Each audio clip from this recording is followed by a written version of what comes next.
21 taon nang lumipas, at hanggang ngayon may ikaw pa rin. Magkaigan lang tayo noong tayo'y musmus pa. Hindi ko inakalang ikaw palang nakatadhana. Tinanggihan man kita ng paulit-ulit noon. Hindi napagod ang puso mong magmahal sa akin. Kahit tutol ang hangin at maging ang paligid, hindi ka bumitaw, nanatili kang matatag. Humarap ka sa aking mga magulang ng buong tapang.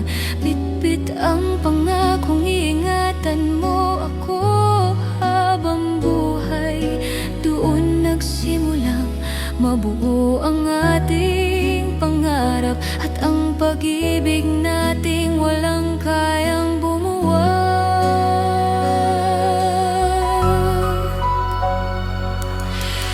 Mike, ikaw ang tahanan ng puso ko.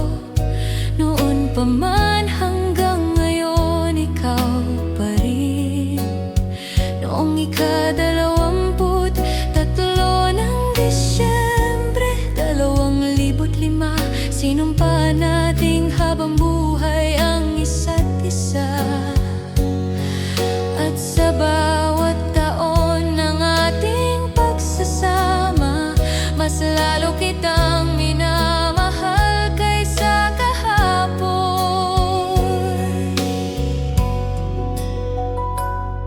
Piniyayaan tayo ng dalawang anghel sa buhay, sina Shane at Chloe, bunga ng ating pagmamahalan. Hindi naging madali ang landas na ating nilakbay, kaya pinili mong mangibang bansa para sa aming kinabukasan. Mahigit 12 taon mang magkalayo, hindi kailanman lumayo ang puso mo sa amin.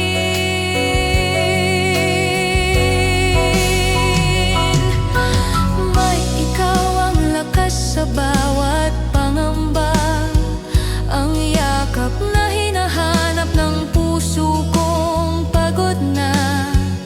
Salamat sa katapatan at walang sawang sakripisyo, sa pagpiling mahalin kami araw-araw ng buong puso.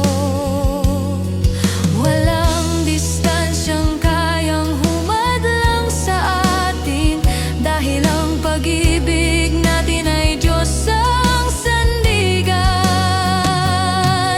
Sa bawat gabing magkalayo ang ating mga kamay, panalangin ang naguugnay sa ating mga puso. At kahit gaano pa kahabang paghihintay, alam kong uuwi ka pa rin sa amin, sa tahanan mo.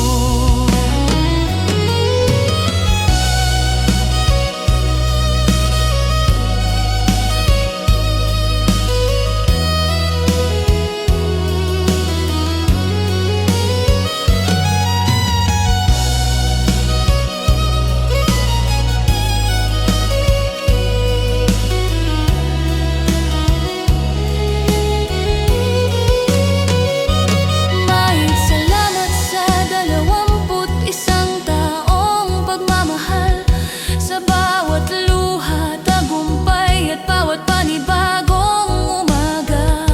Ikaw ang best friend kong naging habang buhay, ang lalaking pinili kong makasama sa bawat yugto ng buhay. Hanggang sa pagtanda at sa huling tibok ng puso ko, ikaw pa rin ang mahal ko noon, ngayon at magpakailanman.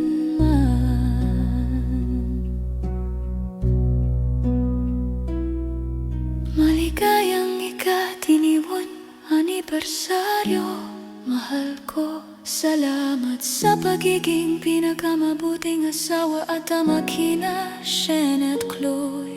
Sa lahat ng ating pinagdaanan at sa lahat pang darating, hanggang ngayon, Mike, ikaw pa rin.